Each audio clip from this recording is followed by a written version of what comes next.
Gesto simbólico que responde al pedido de la autoridad musulmana de reconocer en Palestina una nación miembro pleno de la ONU. El izamiento de la bandera palestina ha sido vista con especial interés por los residentes de Gaza y Cisjordania, quienes celebraron este reconocimiento con la quema de banderas israelíes y estadounidenses.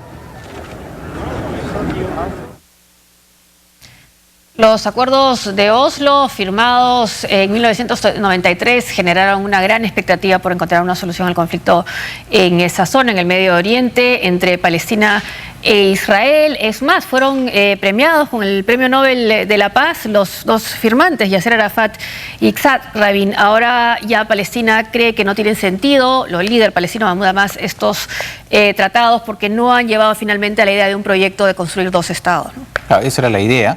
Lo que sucede es que el problema está en que los israelíes han continuado con la colonización, ¿no? Lejos de, digamos, de disminuir, al contrario, siguen aumentando y se siguen anunciando periódicamente nuevas construcciones o legalización de construcciones no autorizadas por el gobierno israelí, que son informales, digamos, pero las van a legalizar de acuerdo a la norma israelí, no de acuerdo a la norma internacional, porque son todas ilegales de acuerdo a las normas internacionales.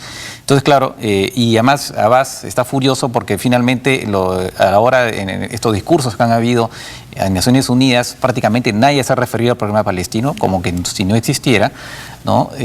Ahora, por otro lado, Abbas también ha tenido un discurso ambivalente, porque digamos, dejar de lado totalmente los acuerdos de Oslo significa disolver la autoridad palestina que han sido previstas, que ha sido justamente cuya instalación ha sido hecha en función de ese convenio.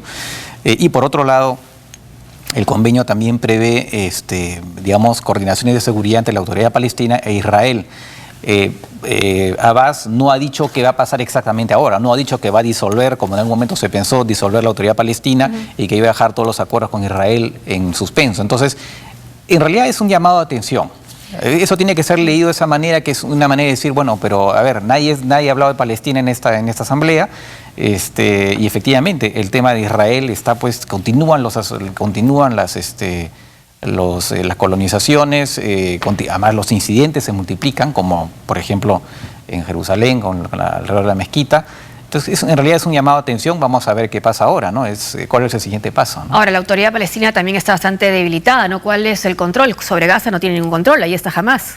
No, exactamente. Y claro, Netanyahu siempre aparece mezclando las dos cosas, ¿no? Porque Netanyahu, digamos, los israelíes, el gobierno israelí, le interesa hacer un solo paquete, Hamás, autoridad palestina, y lo envuelve además bajo el papel del radicalismo islámico. Todo eso es un solo paquete, que además todos quieren la destrucción de Israel, ¿no? Por supuesto, además, Irán forma parte del mismo paquete, aunque sea chiita, no importa, y no sunita. Entonces, esa es digamos, es la política israelí, de hacer un solo paquete, lo presenta de esa manera, pero cuando, claro, la realidad digamos, en los territorios ocupados es muy específica, es una ocupación ilegal de acuerdo a las normas internacionales, e Israel no tiene cómo defender desde el punto de vista legal esa ocupación, ¿no? Lo que sí han tenido los palestinos que viven en Palestina y en el resto del mundo, es una victoria simbólica con al ver su bandera izada en Naciones Unidas. Exactamente, eso sí, por lo menos es un pequeño reconforto en medio de una realidad realmente difícil, lamentable y bloqueada, totalmente bloqueada, ¿no? Y son dos banderas las que están izando, que han sido izadas, la del Vaticano, la de Palestina, y que no tienen la condición de estados plenos, ¿no? Exactamente. Pero están ahí, se les ve, la estuvimos viendo. Sí. Los ministros de Exteriores del G7 aumentaron 1.800 millones de euros los fondos para ayudar a los refugiados. Mientras tanto, las fuerzas del orden desalojaron un campamento de inmigrantes y activistas en la localidad italiana de Ventimiglia. Unos 200 agentes de la policía y carabineros, apoyados con vehículos blindados, desalojaron la mañana de este miércoles a un centenar de migrantes, además de decenas de activistas entre italianos y franceses del denominado Grupo No Border, quienes acamparon en una carretera cerca de la localidad norteña de Ventimiglia, en la frontera con Francia. Durante la intervención policial, algunos inmigrantes saltaron al mar como medida de protesta, mientras unos 50 se retiraron a las rocas en la orilla de la playa. El alcalde de la localidad explicó que la orden para este operativo llevaba tiempo aguardando su ejecución, dado que este improvisado campo de refugiados estaba originando muchos problemas. El pasado 13 de junio, Francia anunció el cierre de su frontera en Ventimiglia, lo que originó que cientos de inmigrantes se quedasen en la localidad, frustrando así su objetivo de continuar su ruta hacia otros países europeos. La negativa de Francia, que argumenta su accionar a las políticas migratorias de la Unión Europea, ha generado que Italia se convierta en el segundo puerto de entrada a Europa después de Grecia, con más de 130.000 inmigrantes y solicitantes de asilo. A fin de superar esta crisis de refugiados, los países que componen el G7 anunciaron la noche del martes aumentar sus ayudas en $1.800 millones en beneficio de organizaciones de la ONU como ACNUR y los países de acogida, entre estos Turquía, Líbano y Jordania. El encargado de dar este anuncio fue Alemania, presidente de turno del Grupo de los 7, que lo integran Estados Unidos, Reino Unido, Canadá, Francia, Italia y Japón.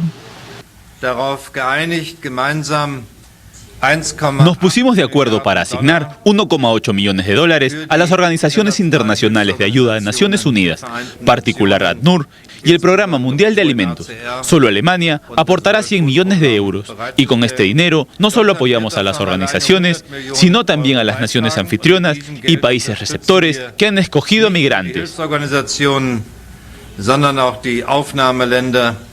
Durante una reunión de los ministros del Exterior en el marco de la Asamblea General de la ONU en Nueva York, Francia anunció su disposición de destinar 100 millones de euros, aporte que se suma al de Japón, que entregará $1.600 millones para la ayuda humanitaria.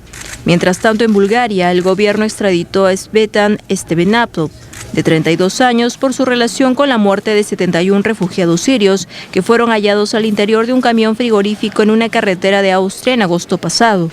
Los fiscales búlgaros no descartan que Svetan forme parte de una banda organizada dedicada al tráfico de inmigrantes que huyen de los conflictos y la pobreza en Oriente Medio y África y que intentan llegar a toda costa a la frontera entre Austria y Hungría.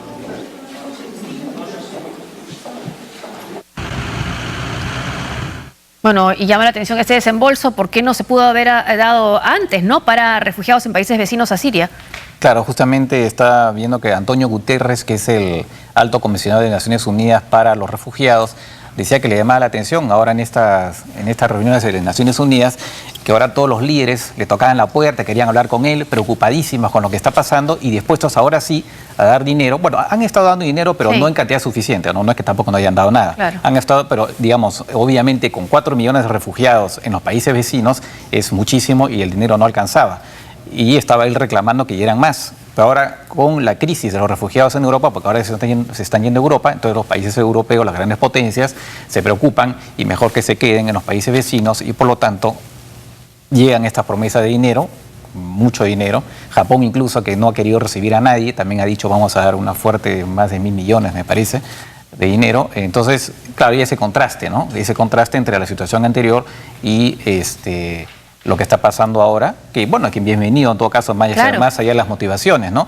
Pero como ha dicho Guterres, el tema está que esto no es nuestra única preocupación. Está Siria, que es lo más llamativo, pero tenemos problemas en otros lugares. Ahora en África Central se ha otra vez el conflicto, ¿no?, que se ha otra vez, digamos, reactivado y hay nuevamente refugiados ahí y a ellos no tenemos cómo atenderlos. Entonces, lamentablemente el tema de los refugiados es inmenso, ¿no? Yo creo que nunca se había dado a ese nivel, por lo menos desde la Segunda Guerra Mundial. Claro, lo importante que llegue esta ayuda, además porque se acerca el invierno y cruzar el Mediterráneo en condiciones difíciles sí puede ser aún más dramático de lo que ya hemos visto. Sí. Una pausa y al volver. Lima será la capital económica del mundo. Volvemos con una entrevista.